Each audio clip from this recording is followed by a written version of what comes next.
has the skills Stop right there! of a dangerous man. I need to know what went wrong. I think he snapped. But he has no memory. We don't take care of this, we will both burn. It's trained, conditioned, built to disappear. I'll give you $10,000 to drive me to Paris. I get the money, and I don't get hurt. That's the deal. Now, the government's top agent I can't remember anything that happened before 2 weeks ago. Amnesia? Yes. is about to become their #1 target. What's in Paris? It's a name, Jason Bourne. Let's see if the Paris police can find him for us. And the only way he can survive Talk a lot.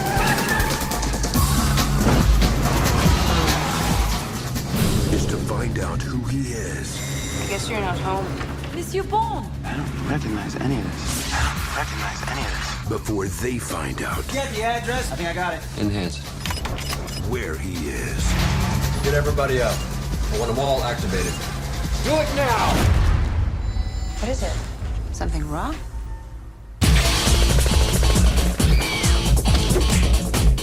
We can't stay there. It's not safe. He's out of control. It's very clear what needs to happen. Based on the international bestseller I don't want to know who I am anymore. from Universal Pictures, You got to get as far away from me as you can. What are you gonna do? Danger I have everything they put inside me. is Everything I ever learned. All of it. born. I'm going to make it stop.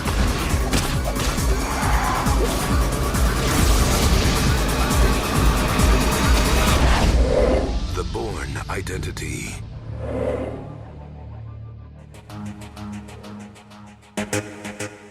What is it? It's time to go back.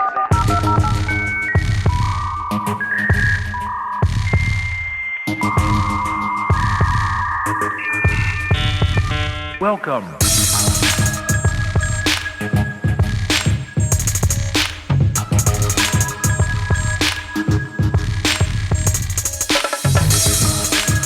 Hey there, welcome back to Generation S. It is a podcast about growing up in the 90s and the early 2000s. I'm Dan Kemp, joined by a brand new newcomer to the show, but longtime listener and a good friend of mine for the last few years, Mr. Odian Levy. He is also a future best-selling author, and I hope I didn't jinx it. Odian, what's up, man?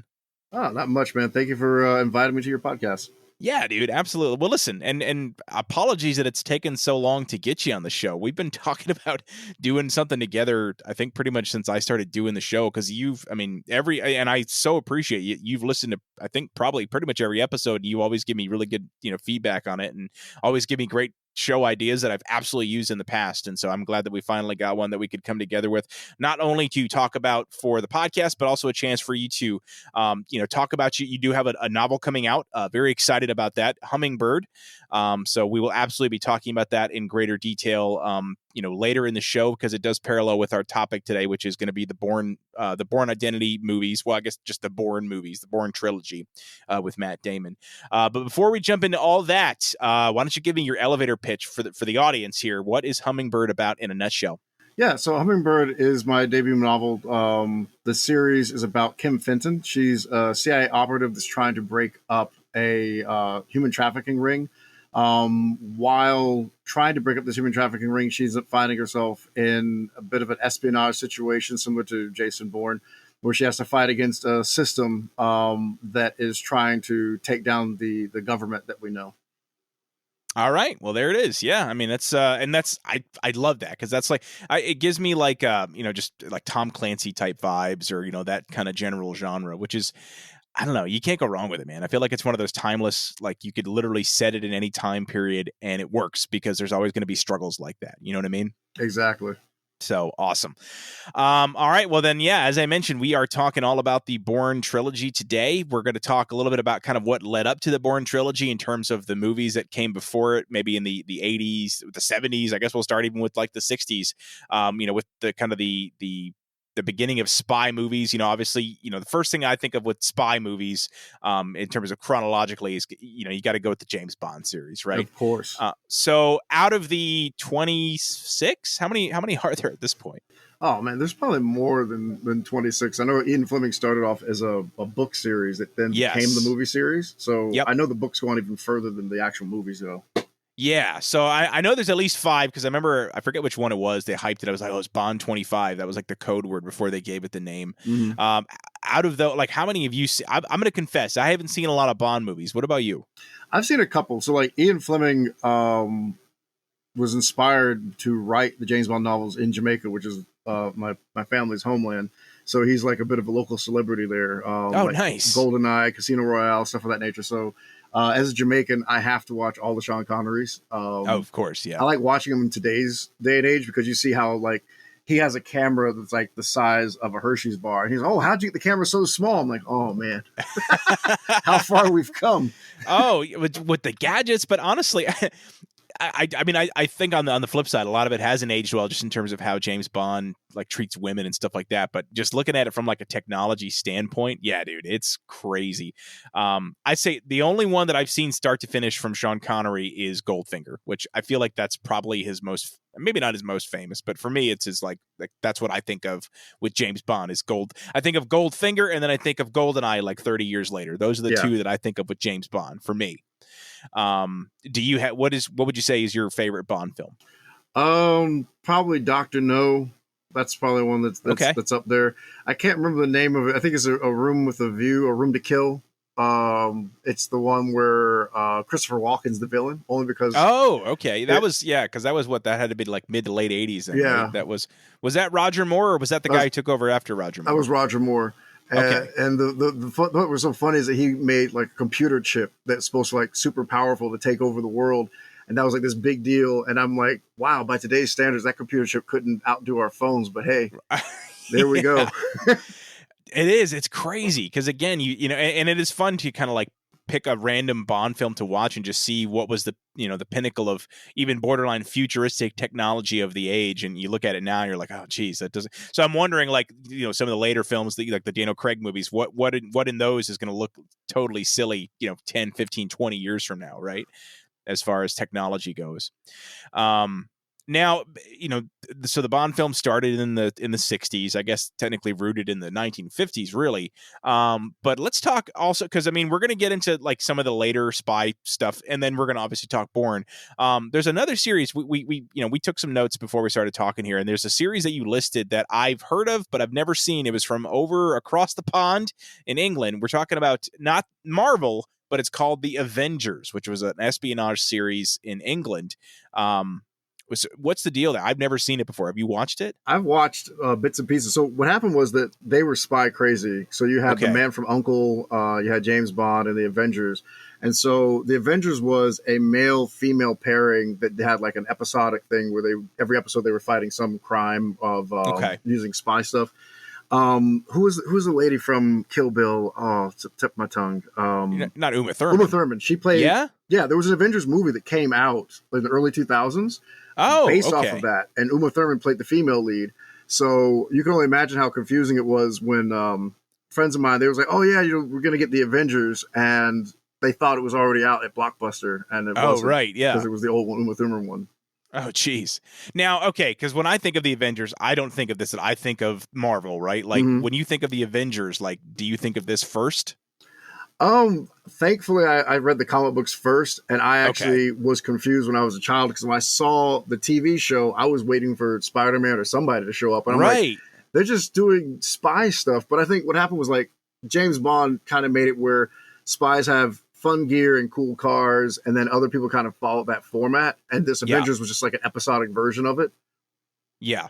That makes sense, because then you had, and I can't, was this a British series or was it an American series? The Mission Impossible, not before the movies, you had the TV series Mission Impossible. Was that British or was that American? I want to say it may have been British to begin, but I want to say it was on CBS, because I remember seeing ads for it when I was a kid. Yeah. Okay. I think you're right. Because I've never seen it, but I know that's what the movies were based off of, was, the show essentially. And the same thing, you had the high stakes operations where they're really pulling off these crazy heists, they're wearing cool disguises. They got this squad of people working together. So again, you're just kind of building on what started with like James Bond and obviously stuff before then, but James Bond, I think, really brought it to the mainstream. And then that takes you into, the 80s and the 90s where you start seeing, the spy genre kind of evolve and then, eventually parody itself, with Austin Powers. But before we get to Austin Powers, we did have, a live action, feature length film for Mission Impossible with Tom Cruise that I have seen, by the way, and I love it. I think it's fantastic. And then again, we get, you get that Austin Powers trilogy that really, just looking through the notes here for James Bond and the Avengers, like, yeah, it had so much material to pull from to be able to parody, with really just kind of mocking the spy genre. I mean, what are your thoughts on Austin Powers? Like, are you a fan of the trilogy? I'm a fan of the trilogy. I don't know if you remember Get Smart, but I always said that Get Smart had to walk so Austin Powers could run, because there it is. Yeah. He took it to a whole other level with Austin Powers. I just remember that show because it had the voice of Inspector Gadget as the guy who played Maxwell Smart. So I love that. And then of course there was the movie that came out in like the mid 2000s with Steve Carell. What did you think of that movie? I was wishing they stuck to more of the format from the TV show. Don Adams is the character you're thinking of, and that's right. Yeah. He's a really great character actor. He did a really good job with both Inspector Gadget and with Maxwell Smart.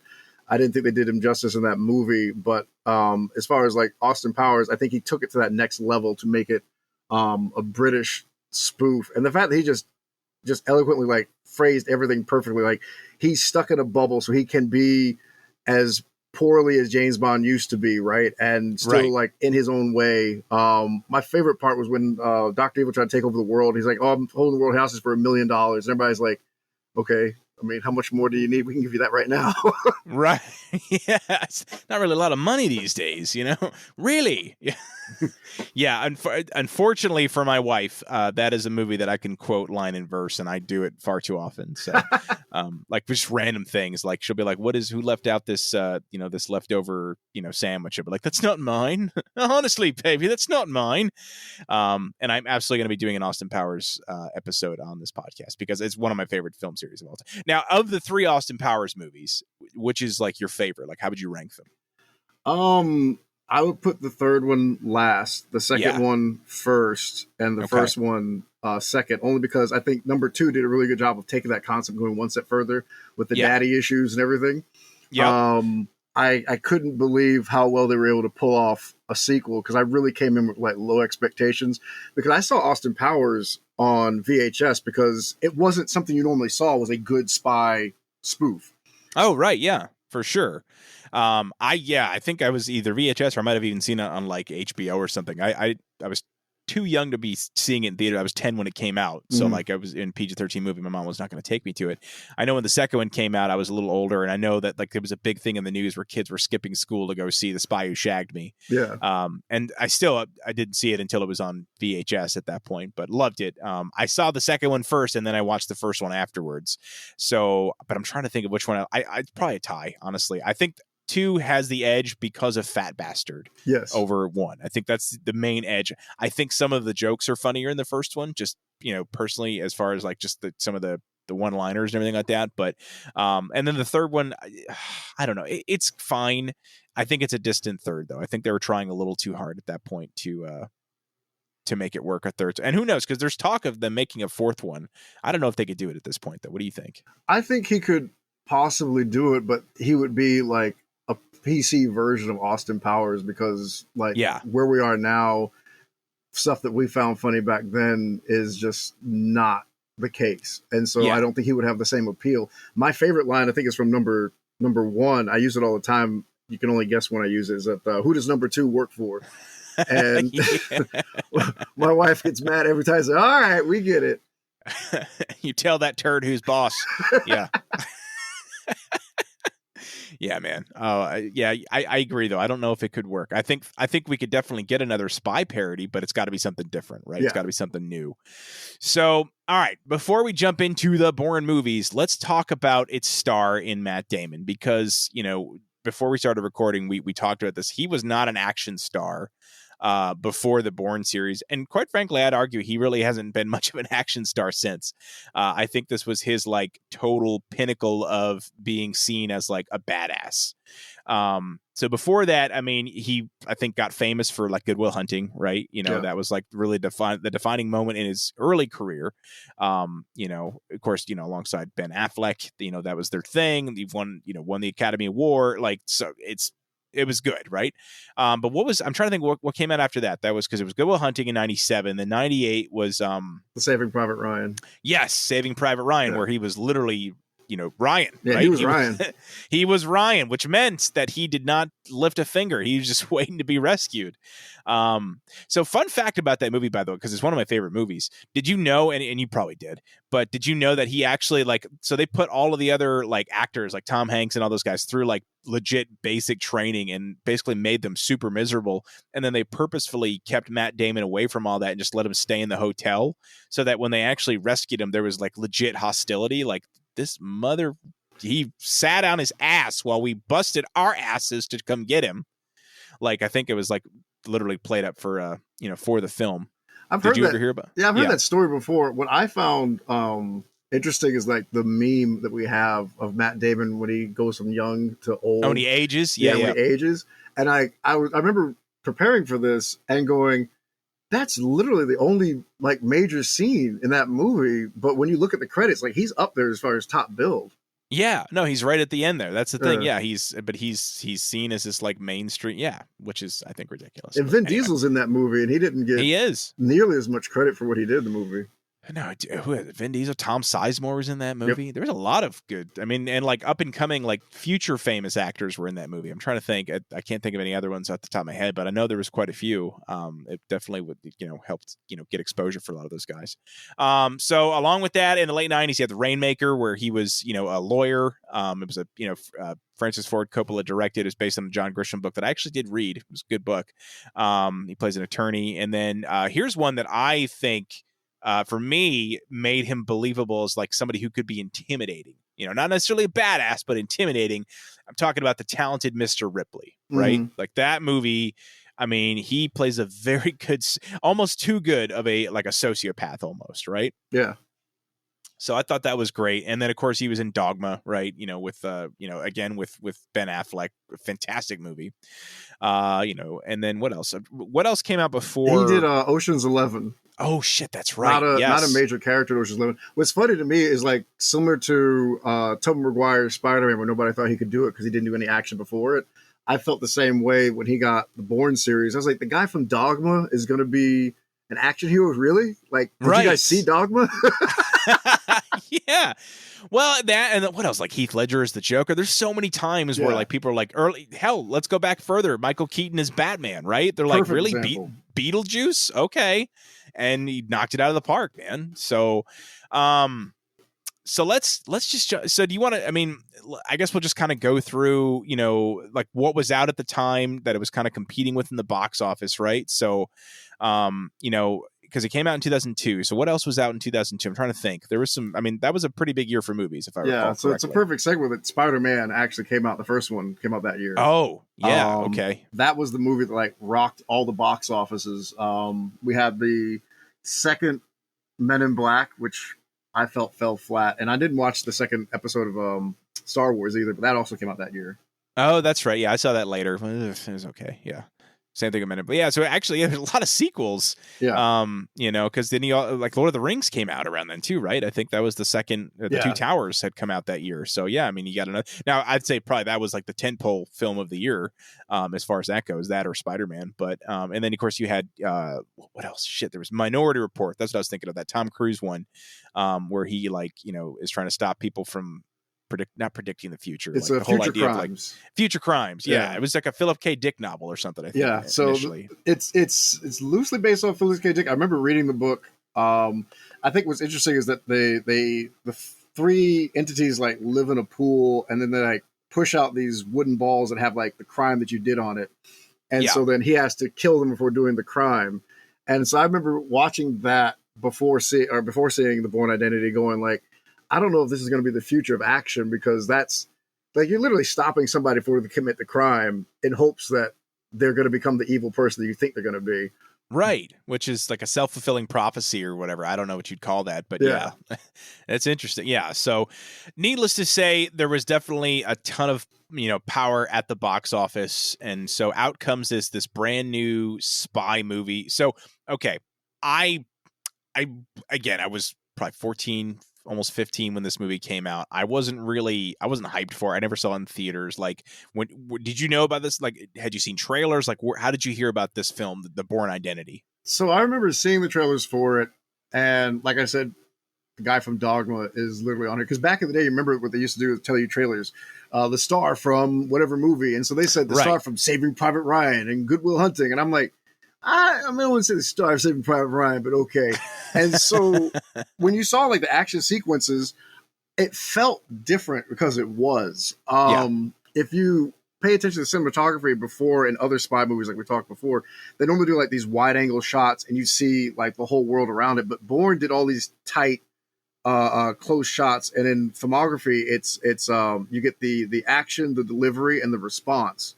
And so basically, they filmed it in 3 angles. So you'd see Bourne go to throw a punch, then the camera angle would change to the punch connecting, and then it would change again to see the person's reaction. Where before, it would just be like, if you remember The Matrix, it just was this wide screen, and you would see it all in one frame. Yeah. I thought that was a very interesting way of doing it. When I remember first seeing it, it was kind of jarring at first because I wasn't used to that fast quick pace. Camera cuts, yeah. Yeah, but then I like, it actually works because it makes you feel more engaged, and you don't get lost in what's going on in the background or whatever. You're just right there in the center of the action. So for me, when I saw the trailer and everything, and I saw how quickly it was cut, I'm like, okay, maybe it's just a good trailer. And when I started getting into the movie, I'm like, oh no, this carries out throughout the movie. I'm really surprised.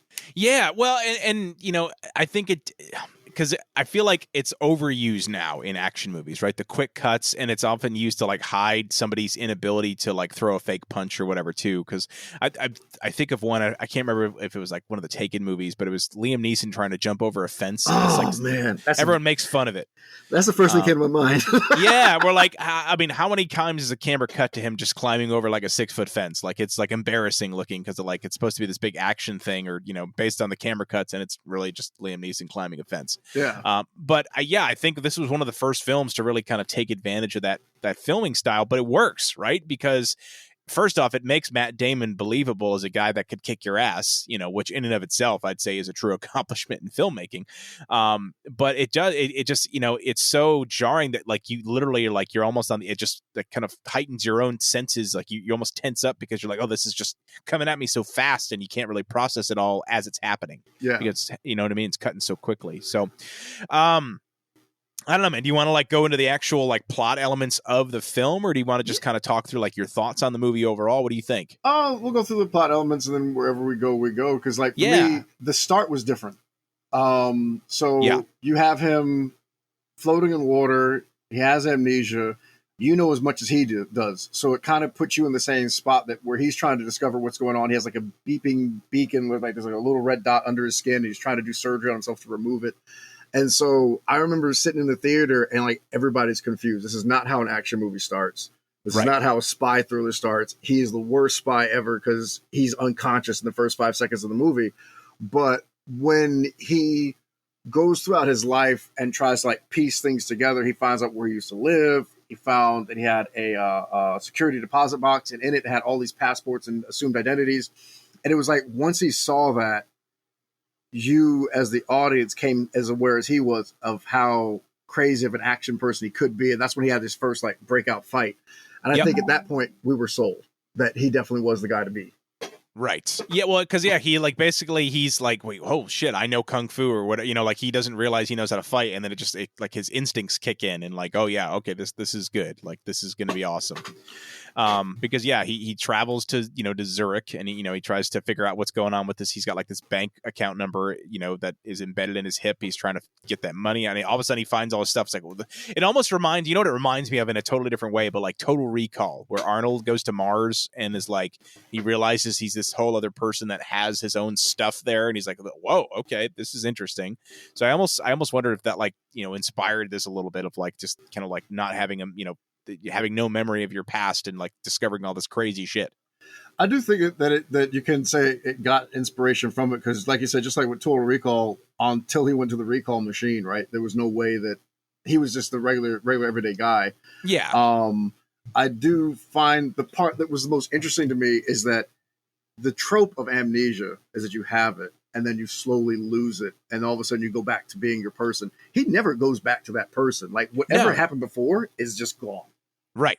Yeah, no, and he just has to figure it out, and it never I've only seen the first one. I've never seen the other two, so it never clicks for him like who he was before all this. No, and that's what's so funny. So what happens in this movie? He was supposed to assassinate this dictator before he had his amnesia, and so I will say the first time I saw it, it was so disjointing. I didn't understand where it fell into, but what you end up finding out was that he was supposed to kill the guy, and that's how he got thrown off the boat, and that's how he was there at the beginning of the movie. Because there's like series of like disjointed flashbacks, so you figure that piece out on your own.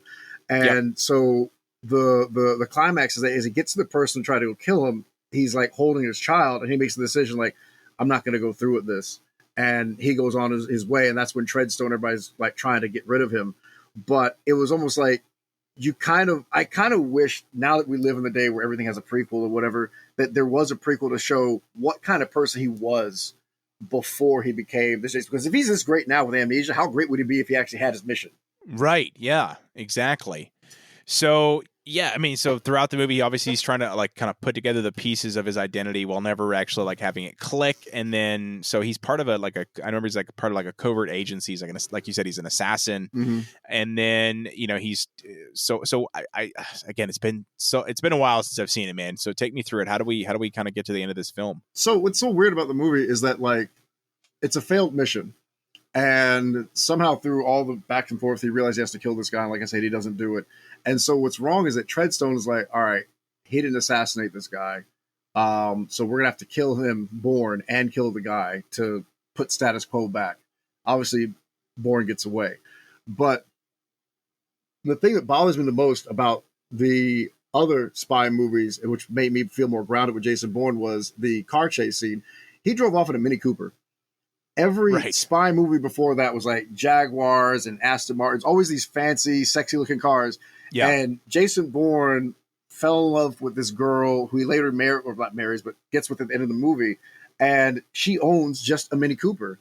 And so in owning that Mini Cooper, he's like, hey, I need to drive this car. We're being chased. I guess this is how we're going to have our chase scene. And it was fantastic. Like, you would not believe that a Mini Cooper could do the things that it did. And I remember after that, you had the Italian Job, the remake. And yes, same thing, right? It was Mini Cooper. It's same thing, Mini Cooper. I remember watching the Italian Job going, Bourne did it better. Bourne did it way better. It's funny too, is I remember this. One of my best friends in high school drove a Mini Cooper, and I'm pretty sure it was from either this or the Italian Job. Like, there were so many Mini Coopers that just came out of the woodwork in like the mid 2000s because of these movies, I feel. I would say it's more so the Italian Job, because the Mini Cooper that he drove in that movie was from the 80s, and it was not attractive. It was really beat down. Yeah. But the other thing is that the driving, if you remember seeing the movie, he drove down like back alleyways, side streets. He drove like on a dock in one of the movies. Yep. And it's like he didn't follow the normal type and shadow you get for a spy with all the sexy toys and the doodads and the getaway vehicle. And it was literally like, oh, look, there's a book on the ground. That's now my weapon. And that was something that made him more obtainable as a spy or an operative, because I can't imagine walking around. You've played those video games where the guy has like 15 guns or whatever to go through the mission. And as a kid, I was like, I don't see how you could carry all those things. And when I watched Jason Bourne, I was like, I think that's more what would happen in real life. This guy. Right. Yeah. You use your environment or what, it's, I agree. It's so I guess, I mean, obviously there's a lot of unbelievable stuff in it, but the way they present it is like, oh, this could happen. Or, as far as like the fight scenes and things like that. So. Yeah. And that's the Bourne identity, which was more of a, I guess, the introduction to it. Now, the follow-up to that was the Bourne Supremacy was more of a thriller. So it was almost like not a total abandonment of the original storyline, but it was more suspenseful driven. Well, let's talk through that. I mean, so what, 2 years later, so the Bourne Supremacy came out in 2004. In theaters, you had Spider-Man 2. So again, it's competing against Spider-Man. You had a brand new Pixar film in The Incredibles. You had Harry Potter, Part 3. You had Anchorman. So, I mean, you had, again, some heavy hitters here. And now you've got a movie coming in with some momentum from the first film. So you've got the Bourne Supremacy. Again, I've never seen this one or the third one. So you're going to have to try this again. So what's the deal with the Bourne Supremacy? So funny about the Bourne Supremacy, I saw the Bourne Identity by myself. And when it came out on VHS and DVD or whatever, I kept trying to get people to come watch it. But when Supremacy came out, it was almost like I didn't have to pull people to go see it. They're like, I have to see this.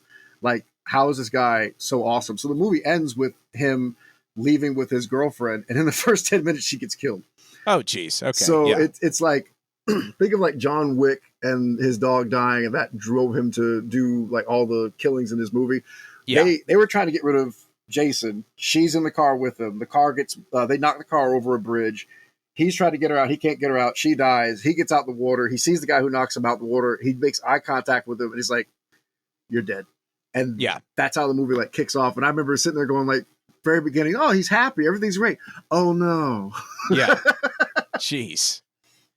Okay. And so she, you kill off one of the main characters, which I feel like that's a classic cinematic trope, right? In a sequels, you kill off the main character to think, oh, nobody's safe, right? You know, it's like anyone could die. And I'm sure it probably, sets that same feeling, with this film as well. So what's the general kind of plot of the second one then? What's it revolve around? So what I feel bad for about Jason is that in the first movie, he didn't kill, the person he was trying to get up. That's why he was knocked unconscious. And in this movie, they're mad that he's still alive. And so the CIA do a hit. And in doing this hit, they didn't do a good job. And so when they go up to, I think his name is Ward Abbott is the name of the character. And he goes, yeah, you're supposed to bump off this $1 million deal or whatever. What's going on? Don't blame me. Jason Bourne did it. And now like he's getting the blame for something that he had nothing to do. And so he's completely innocent, but he's still like in the crosshairs because obviously you survived the last movie. So we're going to give you the blame. But now more people interested in killing him than just like the Treadstones. Right. Okay. And so the whole idea is he's trying to clear his name for the whole movie then, or? Yeah. So he's trying to work his way through and find out like why they're coming after him, why he's being framed for all these things. And then you obviously get the different people who are trying to come after him. Because I think you have the CIA and you also have Treadstone trying to kill him. In this movie, you also have the exact same situation where another great car scene. I told you earlier, I had to look it up. It's called a Volga. It's a sedan. It's the taxi of choice for Russia. Oh, okay. They actually, from what I heard, they actually did film it in Moscow, which must have took like an arm and a leg because it's not easy to do that kind of filming there. Oh, for sure. Yeah, even back then, like now, forget it, right? In 2023, but back then, yeah, I still can't imagine it being, too easy to do. So that's cool. They get on location though, and so. Honestly, I mean, it sounds similar to the first one in terms of like he's on the run, but I guess this time he knows why he's running. Maybe that's the difference. It's like he understands what he's trying to escape. Yeah, and this one is more like there's a general understanding that he knows who's coming after him. He has his bearings about him because the first movie, the first 2 acts is basically him trying to figure out what's going on. Right. And this one, it's the suspense and the thrill part of it, or the thriller aspect is that he's on the hook for something that he didn't do. He's finding out about it, and now he's trying to fight back those people. Okay, yeah. I feel that what happens is that they invaded his safety. Because at the end of the first movie, he felt that he was safe. He was starting his life all over again. And they poked the bear. And so it's almost like they set him off that nowhere's safe. You can't get away from us. And until you get brought back in the fold or die, we'll keep coming after you. And so that's why in this movie, it was a lot of him trying to figure those things out. But at the same time, he's stripping away like all the people that are in Treadstone to find out who these people are and to best defend himself. Because in the first one, it just felt like they were coming after him. But in this one, there was like a cat and mouse back and forth trying to find out where he was, who he was talking to on the phone, things of that nature, disappearing. Yeah. I think the thing that made me smile the most about the movie was just there's a theme song that was done by Moby, and it was at the end of the first movie, and it was like the big ending. In the end of this movie, he's like if I'm remembering it correctly, he's looking at somebody in the sniper scope and he's talking to him on the phone. And he's telling him, like, hey, you know, you're never going to catch me, so just stop. You look tired. How about you take a day off? And then that song just comes in, and it's almost like confirmation, like the James Bond theme, like confirmation, like, yeah, he's back. This guy is, like, ready to go at it. Nice. Okay. And so is this what, like, so it sounds like, I mean, so, and I guess this is kind of a trope of movie trilogies. The first one always has closure where if it doesn't make enough money, at least it's a complete story. But if it's successful, they're like, no, we're going to stretch this out into, you know, trilogy is usually the most common. So like, does this one end where like it's got a definitive ending, or is this like a classic second movie that's leading into a third where like, no, it's like, no, you have to see the third one now? I don't feel like at the end, when I was in the theater, I watched it, I felt there was a second one, but I knew there had to be. Okay. Yeah. Like you just knew, like you said, it's the trope that the first one ended in such a finite ending, just like the Matrix, a finite ending. All of a sudden, Right. It goes, there's too much cash to be made here, man. Let's just try to stretch this thing out. Yes. And so I felt after seeing that movie, they were definitely going to stretch it out. I had no idea where they were going to go with it because clearly, you know, he's didn't clear his name and be innocent, but he's shown like I'm not somebody to mess with. Because to me, I told my wife, if you just think of how many millions of dollars the government has tried to disavow this man, kill this man, how many lives have been lost, I would be like, there's no need for a third one. Let's just leave him alone. Right. Yeah. Well, and because again, you mentioned The Matrix. That was literally the first thing I thought of. Like the first one had a great ending. It was like, that was a great experience. And they're like, no, we're going to make a sequel. And then of course, the end of the second one, you're like, okay, no, this literally ties into the third one. But even like back to like Star Wars, man, like episode 4, like, you know, the first Star Wars movie was a complete story. It had a good ending. There was still stuff that they could do, but you didn't have to, you felt good. Yeah. And then Empire Strikes Back comes out. And you've got that ending, which again sort of felt like an ending, but like, no, they got a lot they have to do, and you have to find out how it happens in the third one. So it sounds like this is kind of similar in that sense of like, it's not like a total closure. Like they're like, no, we're gonna close this story out next time. Yeah, I think if you left that movie and you didn't know there was a third one in the installment, like I know some people didn't come back for Ultimatum. Okay, you would probably still leave happy because you got enough closure that you felt like it came to an end. It's not like how like the Matrix ended where you have to see part 2 because everything's hanging in the air. It terminated. Okay. It terminated, and you're like, good. And he's, oh, there's a 3. All right, I'll sign up for that too. Yep. Okay. All right. So so some closure, but at the same time, like, yeah, there's enough to go off of for the. So the Bourne Ultimatum, by the way, it took a little longer to film. So it came out 3 years later, 2007. And so this is the wraps up essentially the trilogy. And so let's go through that. But before we do, again, we'll look at like what's at the box office. And so, you know, we took some notes here. So we've got like, let's see, Transformers, obviously huge blockbuster, you know, film. You got Harry Potter Part 5. So once again, competing against Harry Potter. You've got another Pixar film out there with Ratatouille. And then you've got 2 films that I have never seen, and often actually confused, I think, because they both came out in the same year, but No Country for Old Men and There Will Be Blood. So yeah, man, I guess just in a nutshell, you had so many heavy hitters there. Are there any for you that stood out that you're obviously aside from the Bourne Ultimatum? I really love There Will Be Blood. It was such a slow burn, and I don't normally get into slow burns, but Daniel Day-Lewis played such a compelling character. I think the funniest thing, have you ever heard of I'll Drink Your Milkshake? No, I might have seen it as a meme on Reddit or something, but that's from this movie then? It's from this movie. So the premise is that there's like, they're digging for oil, and this one guy owned the only patch of land he couldn't get, Daniel Day-Lewis couldn't get. And in pure Simpson-esque way, he parallel drilled under the guy's oil reserve, and he took all the oil out. And so basically, just like in the Mr. Burns episode or whatever. So in the movie, he has a guy sit down at a table and he puts a milkshake down and he goes, "This is your oil reserve. And this is me." And he walks out of the bar and he holds out his finger and he goes, "And this is my straw. And I'm walking all the way over to you." And he sticks his finger in the drink. "And I drank your milkshake. There's nothing under your land. It's dirt." And I was like, holy crap. That was like the big villain reveal at the end of the movie. Yeah. And so like, that year alone, I think of all the things, No Country for Old Men, there was like people aging out or whatever. Yeah, I get it. But There Will Be Blood was like this big thing that if you could sit through it because it was such a slow burn, it was so rewarding to see like the ultimate villain turn because you couldn't understand why Daniel Day-Lewis was doing all the stuff he did. And then when you get to that big scene, you're like, wow. Now it all makes sense. Yeah, it all makes sense. And so now when you're looking at stuff like the Bourne Ultimatum, like that's the kind of thing you have to compete with. And I secretly do believe that the people in Hollywood, they're looking at the movies and going, what could accompany this? What could be a competition for this? Because as much as this There Will Be Blood was a slow burn, the Bourne Ultimatum was on fire from beginning to end. Yeah.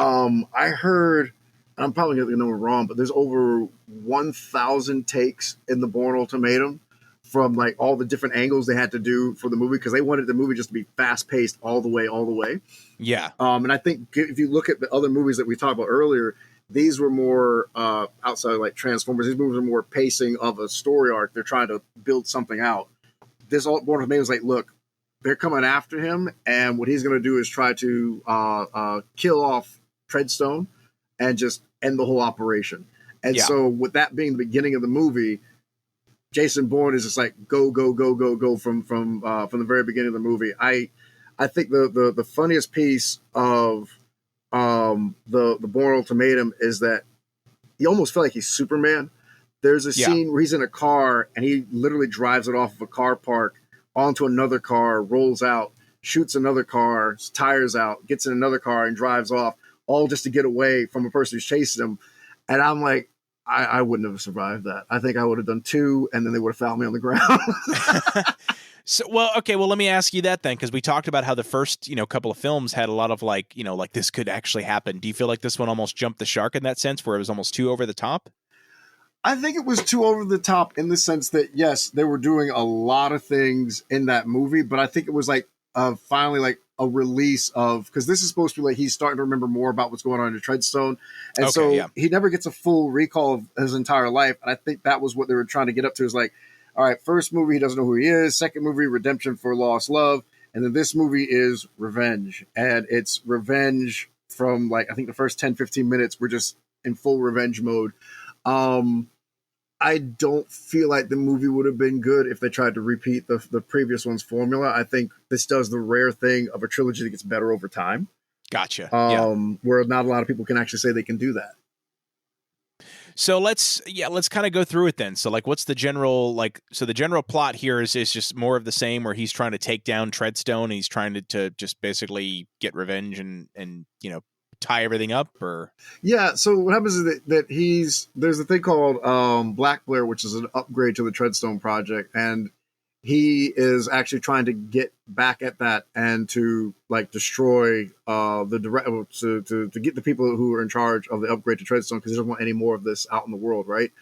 But I don't think I'm wrong with this, all the other ones were in Europe. He took this one to America, which is like a big deal, because first of all, how does this man travel? I don't know how, but he gets between countries in Europe. It's okay, yeah, it's all connected.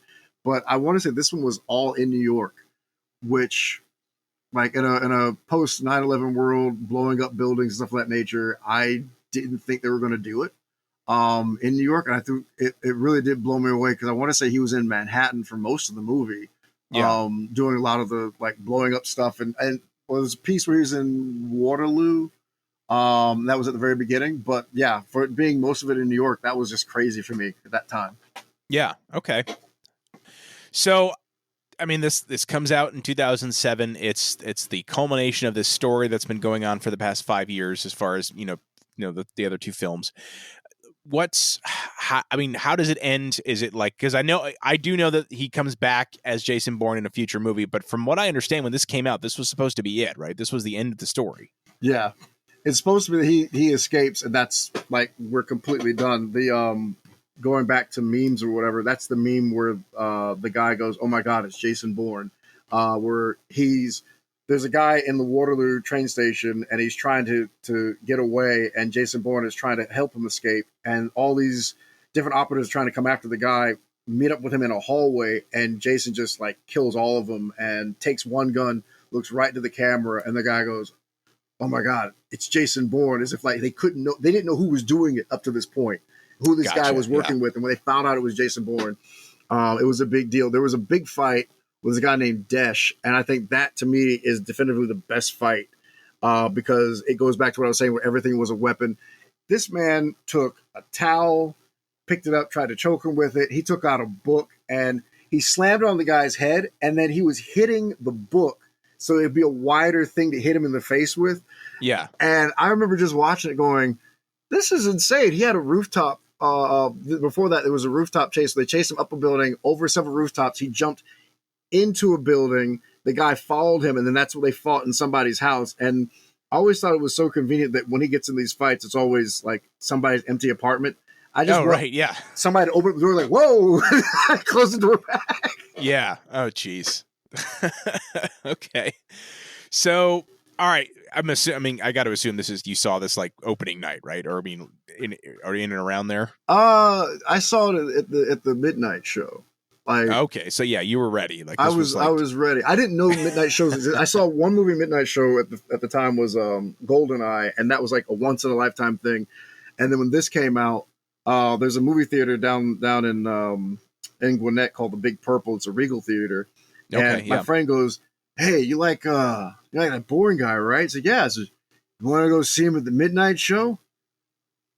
Sure, this is a perfect movie to see at midnight show. Yeah, and it was just the feeling was just electric because people were at the midnight show. Decorum goes out. Everybody's yelling and screaming at the screen. Sure, yeah, go! I enjoyed it more because I saw it later on a date, just quiet, and I was like, it's not as intense when nobody's like screaming for Jason Bourne to like fight back.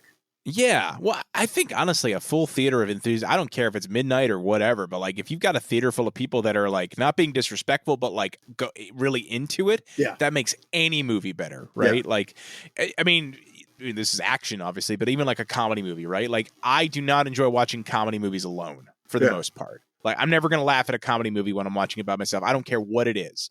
But I saw Borat in the theaters 5 times because every time there was going to be people that hadn't seen it and were laughing their ass off. And it just makes it such a good experience. So I mean, dude, a full theater anytime, like, and if it's people that are like into it, like that's the best, you know. Now a full theater full of like crying kids for whatever. No, I'll, you know, that can go pound sand, but something like this where like, yeah, people are, because I mean, this is exciting. This was like the big like conclusion. So yeah, I imagine there was a lot of hype around it. I didn't even know what it did at the box office, but I got to imagine it was, you know, pretty successful, you know, being kind of the conclusion to the trilogy. Yeah, I don't remember what it made at the box office, but I'm with you because one of the benefits is that we all see things differently, right? When we watch movies.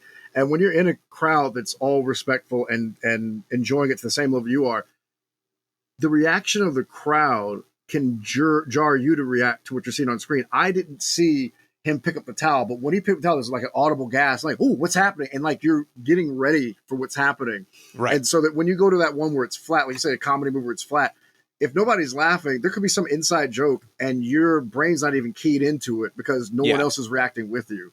Right. I almost feel like at the midnight show, they should be taking people. Like, hey, are you a fan? It's like, yeah, all right, you go to number 5. If you're not a fan, go to number 2. We're trying to make sure everybody has a great experience here. All the 2 people can just watch it in silence. Right. I think they should. Honestly, I feel like that would be, I don't know how you'd market that, but like, you know, I feel like that would be insane. I feel like that would be awesome because then, you know, you're going into a theater with people that are going to enjoy it just as much as you are. You know what I mean? So, good stuff, man. So I know there was one more that came out with him, right? That was, what was it? The Bourne Legacy? That was there, or is that the one with Jeremy Renner? That's Jeremy Renner's The Bourne Legacy. Bourne Legacy is Jeremy Renner, but then they made one more afterwards. It was just called Jason Bourne. Yeah, it's just Jason Bourne. Yeah. So like there was, like I said, a couple more movies. Do you want to go through any of those, or do we want to start talking about Hummingbird? Because I know the trilogy was really kind of, you know, like the big thing from back in the day, and then they kind of milked it a little longer with the next 2 films. Yeah. So Jeremy Renner's one, I know I saw that one in the theater, and that one fell flat. I don't have a problem with it, but to tell the story is that his character's not in the book series of Jason Bourne. He's purely created for the movies. And so the thought is that if he could have a popular movie, then you would make a like Bourne universe where you have different Treadstone people out there doing different hits. And then the hope was that him and Matt Damon would pair up. And so he would have his own trilogy basically. And then Renner would then pair up with Damon, because Damon's trying to take down Treadstone, right? So then the I read a thing like what the trilogy is supposed to be like is that you would have in part 2 Damon start going, wait a minute, who's this other guy? And then they then say, hey, we got to take this down together. And I thought it was a good idea, but I think where that movie fell flat is that I remember watching the whole movie, and the biggest action scene was at the end. And I remember my wife, after the action scene, the credits started to roll. She said, "How did we get one good action scene and it turned off?" Right. Like, Yeah, I don't make any sense. Well, because that's what and again, I've never seen it, so like, but that was the thing I heard is like this was like like people actually really wanted Matt Damon, right? Yeah. And then B, like it just was not. It just because it was a totally separate story, and I can imagine like anytime there's a fourth in a series, even if it's like a totally different character they're following, like you just went through an exhausting trilogy with a big story that wrapped up, you know. You're expecting people to start over again with something that it's not even like it's a brand new film. Like, okay, like if this was a totally different franchise, it's, you know, and it wasn't related to Bourne, maybe it would have been more successful, but like you're trying to compare it to like, so I'll give you an example, a more recent example. Like, I'll be honest, I have not enjoyed I haven't enjoyed most of the stuff that's come out from Marvel after Endgame because I just don't care anymore. Like either I need to reset or something because it's just, it's trying to keep it going after it's already ended almost. You know what I mean? I'm trying to figure out how to explain it, but do you know what I'm saying? As far as like, I think what your problem is that you came in with Iron Man with high or low expectations. I came in with low expectations and got blown away. Yeah. Same and here, yeah. So you kind of just building up. Endgame was this big blow off. And then they go, "Hey, you want to do another world building?" You're like, "No, I'm tired." Right. Well, that's the thing is they're expecting you to start doing homework again, and quite frankly, at an even more rapid pace with how many shows and movies are coming out. So it's like I don't have time for that. Like if they did one Marvel movie a year and no shows, I could probably get on board with that. But the fact that there's like 2 or 3 movies, there's 2 or 3 shows every year or two, like it's just so much, and you have to know what's going on the entire time, and you have to have the time for it all, and I just don't. So I'm wondering if it was like maybe not to that level, but that fatigue of the Bourne movies. So when this one came out, like it just, and it wasn't the same. People were like, "Nah, we're good." Like that let's stick with the trilogy. Like, is that how you felt about it? Like, did you prefer the trilogy over this new fourth one? The same feeling I have for this is the same feeling I have for Marvel. What they should have done to fix both of their problems is pretend we already saw the beginning of this guy's storyline. If we would have started off with Jeremy Renner blowing up stuff and trying to figure out our way, we would excuse the fact that we don't have a background story because we already got Jason Bourne's background story. If you're saying, "I'm from Treadstone too," I don't need to know your backstory. I literally just lived it with this last guy.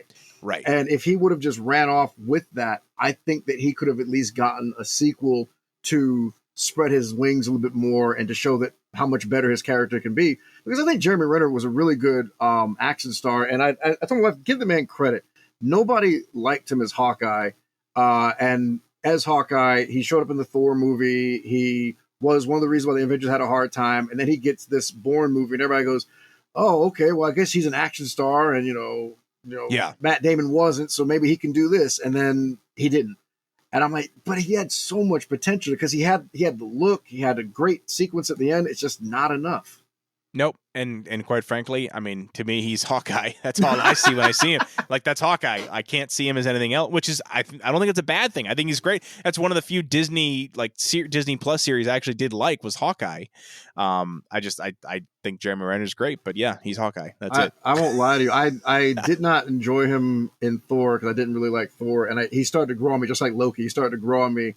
And when you got to the Hawkeye series, the big fight at the end, spoiler alert if anybody's hasn't seen it yet, but it's been out for long enough, you should have. I thought he was going to die. And so the scene where Kingpin comes over or whatever, where Natasha Romanoff's sister comes over and tries to kill him, and then he convinces her not to, and she goes, "You get to live, Clint Barton," and walks away. I'm like, oh my God, thank goodness he's still alive. Right. Yeah. We need to protect this man at all costs. Yeah. So good stuff. Oh man, yeah. I actually, funnily enough, you can judge me if you want to. I own the original trilogy on Blu-ray, and I've only ever seen the first one. So I just need to sit down and watch them because, yeah, I feel like now. Let me ask you this: like, I don't know if I'd have time to watch all 3 in the same day, but like, is it worth it to like watch them like back to back to back in terms of like 3 days in a row, or like do you let them breathe and then kind of come back to them? For the Bourne series, you could probably just speed through it. I'm not even kidding you because is it more enjoyable though? Like, do you get more out of it if you do that versus like letting him breathe for wait a week in between? I would say don't let it breathe because I think that the nuances of what's going on was lost on me between the gaps. And so to prepare for this, I watched each movie one night in a row. I have kids. I can't sit down for three whole movies. But exactly. Every night I saw it. And I remember when I watched the second one, I was like, holy crap, that's the same guy from the first movie. I didn't realize that. You get even more out of it. So that's awesome, man. Yeah, no, that's great. Good stuff there. So listen, let's talk about you. Let's talk about first off, is this is your first novel or is it out? Is it coming out? I don't even know when the publication it's currently out. So it is. Okay. I did my first so when you do your first novel, they do what they call a soft launch, where you don't tell anybody, you put it on Amazon and just try to get everything it's called your A1 content. So making you have your summaries and your pictures and everything done, because this is my first time publishing one. I've written several books, but I've never had one published. And so I had to get all that done. So when I finally got the A1 content working and it looked good to me and to some of my beta viewers, and thank you as well, Dan, for viewing some of those videos and giving me the thumbs up. Then I was like, okay, now I'm ready to let the world see it. Because you don't want to see, being an indie author, you don't want somebody to see an unfinished website, because they're going to think your book must be unfinished as well. Sure. So I wanted to make sure it was polished. So that's pretty much why it, in your world, it's like, oh, is it out yet? Well, that's because I didn't really send out a whole, it's out here, because I was like, I want to make sure it's good first.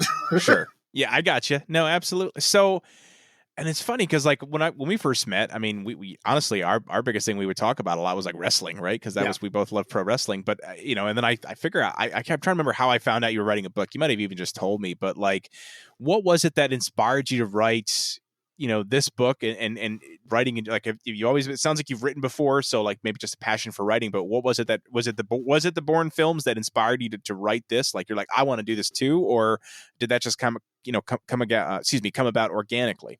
So it came about partly what you're saying here, but the short version of the backstory was that I was working at this company doing IT work, and I was workforce reduction or let go. And my girlfriend at the time, who is now my wife, said, if you could pick anything that you'd want to do for the rest of your life and you would enjoy it, what would you do? And I said, I always liked writing. And so she goes, all right, well then write something. So I wrote 3 chapters to a different novel, and she really liked it. And so I was like, okay. So I started doing blogging and short stories, just trying to do anything to get into writing. And so Hummingbird came about, was that the novel that I originally wrote that she liked, I couldn't get anybody to get in on it. People said they felt like I was trying to build up too big of a world at the same time, and I need to do a slower burn kind of where I'm building into that world instead of just dropping in the middle of it. And so I remember watching the Bourne Identity and being like, I wish I could have that kind of badass character, but a female, and being a part Jamaican. I said, I wanted to be a Jamaican hero because I don't see any. I really don't. And so I was like, that would make it stand out. And so that's where Hummingbird came from. It's part, Bourne Identity. It's part the movie Limitless, or the book Limitless, where there's a drug that basically the premise of the Hummingbird is that it increases the person's ability to perform in the in war times.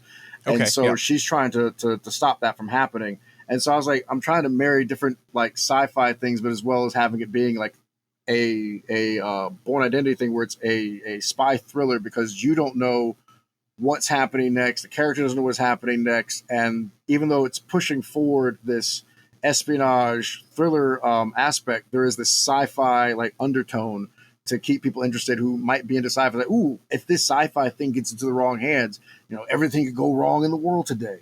Yeah. Well, and because I had the chance to read the first chapter, and honestly, the vibes I got too is, we talked about Tom Clancy, but honestly, Michael Crichton novels, right, where they kind of marry that sci-fi technology with the military or whatever, or Jurassic Park being an example of messing with technology in a futuristic way. Do you like Michael Crichton? Is he an author that you've read? I've read some of his work. The funny thing is, you would think, writing it, I would try to read more in that genre, but my fear is that you imitate what you're reading. Yeah. And so if I'm writing something that's in a genre that I don't normally read, I can't pretend that it's this fresh idea, but I at least know it's nothing that was influenced by that genre. So when Twilight and stuff was going on, people were telling us, "Oh, just write something with vampires and werewolves." And I was like, "No, I'm going to stick to this because if I read that, that might come into what I'm trying to do and then push me away from what I'm trying to get accomplished." Right. Yeah. Well, and that's because, then you're just you'd be accused of like, oh, you're just kind of jumping on the bandwagon and putting out stuff, which may or may not be successful. But yeah, sticking to your guns, man. And I think it's great.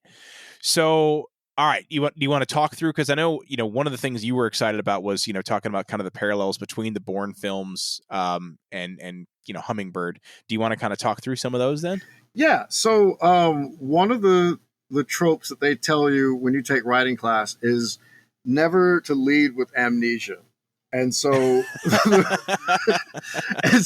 fact that the Bourne Identity did, I remember raising my hands like, well, that's bullcrap because Jason Bourne had amnesia. And the guy was like, if you're good, you can lead with amnesia, but most people should not lead with amnesia. And so in the Hummingbird book, the first 3 chapters, you get an idea of like how great of a CIA operative that Kim Fenton is, the main character. But then she gets hit with Hummingbird has this 2-part component, a thing called the Forget-Me-Not, which erases your memories. And then the Hummingbird is the accelerator that makes you do like the wartime stuff.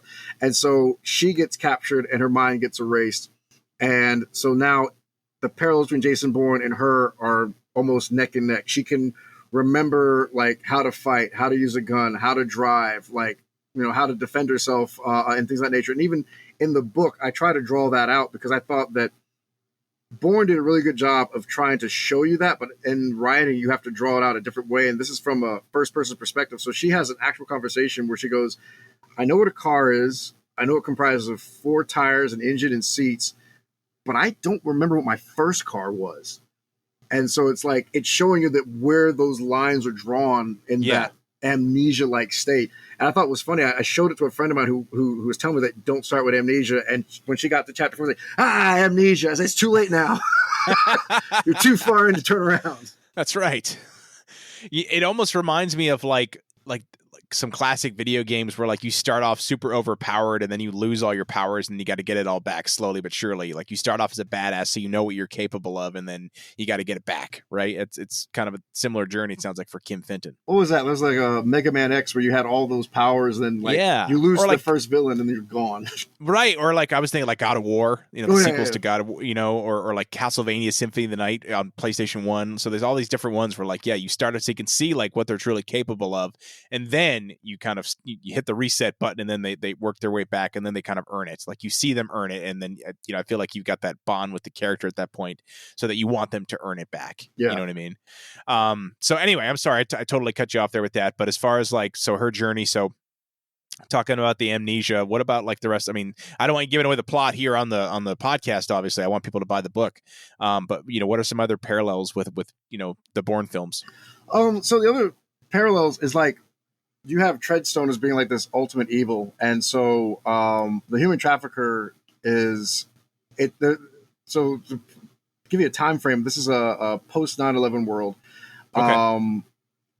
There's a lot of facts I put in this book. For example, there was a World Cup in 1998 where majority of the people who came to France for the World Cup actually came for prostitution and not for the games. Oh. That's like an established fact that was like out there in one of these human trafficking seminars I went to, because I've been like a big advocate of trying to end it. And so I thought Taken did pretty good. Maybe if I tried to raise awareness in a different way to keep pushing that narrative, of people need to be more aware of it. And so anyways, the whole point of it is that she's trying to dismantle a system just like Jason Bourne is. Same way, it's this ultimate evil that it's not tangible. And so because it's not tangible, she can't really understand where to take it apart, but she knows she has to. The whole amnesia piece is that she's trying to stop Hummingbird from being... It's a program that the American government's making, and she's trying to stop it from being sold on the black market, because she's like, if this trafficker gets this program, he could sell it on the black market, make so much money that he could be unstoppable, because now he's just making money hand over fist. And so when her mind gets erased and she's trying to figure these things out, she is saved by Dr. Reed's. No, sorry, not Dr. Reed's. It's the Jesse, Jesse Larson, Dr. Jesse Larson. And so Dr. Jesse Larson is her savior who gets her out of that. But he tells her, look, I think you lost your memory. So let me help remind you that your mission was to stop this being sold on the black market. And he gives her a hit list and says, it's like 11 o'clock at night or whatever, you have till dawn to kill off all of these people. And when they're gone, there's no one left to sell this on the black market. And the world is safe again. And she's like, okay, but how do I know you're telling me the truth? And he's like, I'm the only one that can revive your memories. And so you have to do it, because if you don't, you'll be walking around aimlessly with no memory, and you'll see the whole world being destroyed around you, wishing you could have stopped it. So where's the problem? You end it. I give you back your memories by the end of the day. Where's the problem? And so that's like the parallels with Jason Bourne kind of end, because she's doing this to be made whole. Jason has never wanted to be made whole. And I think that is where the differences is what would make people want to stick around, because who would wake up? Imagine you wake up without your memories and some person says, I can restore them for you, but you have to do this. Right. Not to say that you would go on this killing spree or anything, but if they told you this is an ultimate evil and this is the only way to stop it, the only person to stop it, that is the most call to action, like you're a superhero, save the day kind of way of doing it. Yeah. No, it's spelled out pretty clearly, I would say. Like there's really only one choice there. Yeah. So awesome, man. Well, listen, that sounds incredibly exciting. Well, let me ask you this. I don't want to spoil too much, but much like the Bourne identity led into the Bourne supremacy, can we expect potential sequels to Hummingbird in the future? So funny enough, yes, I already have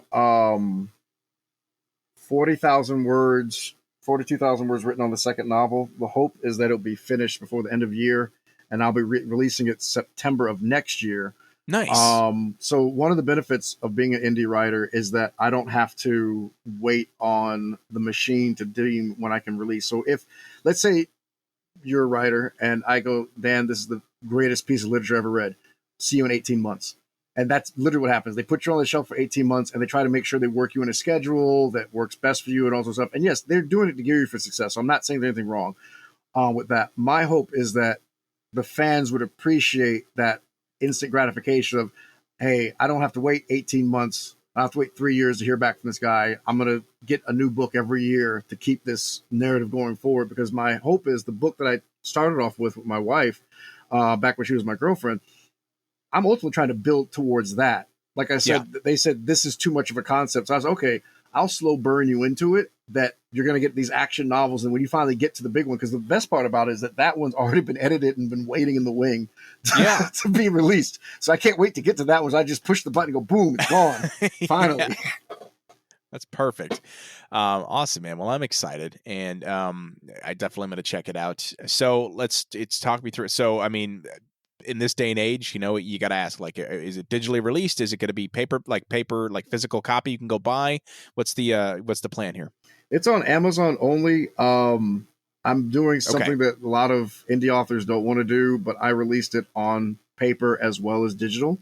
Okay. The reason why a lot of people push back on it is that I actually got mine edited professionally, so I feel very confident that it's grammatically correct and there shouldn't be a lot of like pushback in that realm. Sure. And so because of that, it's a paper and digital. But a lot of people, what they'll do, and it's a good strategy. You do a digital release, and somebody goes, "Hey, chapter 3 sounds clunky." You go back, you edit chapter 3, upload it to Amazon, and then your Kindle goes, "Hey, there's a new update to this book," and it downloads and fixes it for you. Right. And so what a lot of indie people do is wait 3 or 4 revisions in before they do a paper print. But I was telling my wife, I just want to have it professionally edited the first time out, professional printed, because some people just like that book in hand feel. Of course. That's the way we did it this time around. I'm still looking for, if there's anybody out there that can do that is a female voice that wants to do audiobook, because I really want to do the audiobook, because your podcast is what gets me through my morning routine when I do my workouts and stuff, or my drive. And I know there's a lot more people like me that not only do they want to listen to podcasts, they want to listen to books. And I'm like, this is something that I'm like, oh man, if somebody could do that. I don't have the feminine voice to do Kim. I think if I tried to do it, people are like, what's he doing? I have to explain. I'm the author, okay? So give me a break. Yeah. It's hard times trying to do these kind of things. That's fair. Yeah. Well, and truth be told, we did talk about, me maybe trying to help out with that too. And I was like, dude, I just can't. Like, I mean, this character's great, but I feel like it would be weird having a clearly male voice voicing a clearly female character. So yeah, listen, if you're listening and you know anyone that is a female narrator and they're looking for work, we'll hook you up with Odian here to get you going with Hummingbird, because I think it deserves it. I think it deserves to have an audiobook. I'd say, quite frankly, I've probably listened to more books in the last 5 years than I have read them. I do need to read more, but I mean, audiobooks. Let me ask you a question about that, because I've loved to get people's opinions on this. When it comes to audiobooks, like when you listen to one start to finish, do you say I've read the book, or do you say I listened to the book? Like, how do you categorize that? It's going to sound really bad. If it's new, I will say I read the book. If it's old, I'll say I listened to the book. And here's the reason why. Yeah. If you listen to the newer books, they're reading it to you, right? Yep. The older books often have like tracks in it where he's walking up the stairs, thump, thump, thump, and it feels like a drama, like a radio drama. Exactly. Almost. It sounds like a radio drama. And so like I've gotten some of the older books. I thought Audible pruned those out because that shouldn't be on Audible anymore. And I remember listening to one and I'm like, no, I'm not listening to this 1920s version of, To Kill a Mockingbird. I'm going to get the one that's actually being read. So I do consider it reading. I think people think it's a cop out, but let me tell you one of the reasons why I enjoy audiobooks. I sometimes have difficulty reading large words. And so when I hear somebody sit there and go, he's being disingenuous. Hold on, stop. How do you spell that? Right.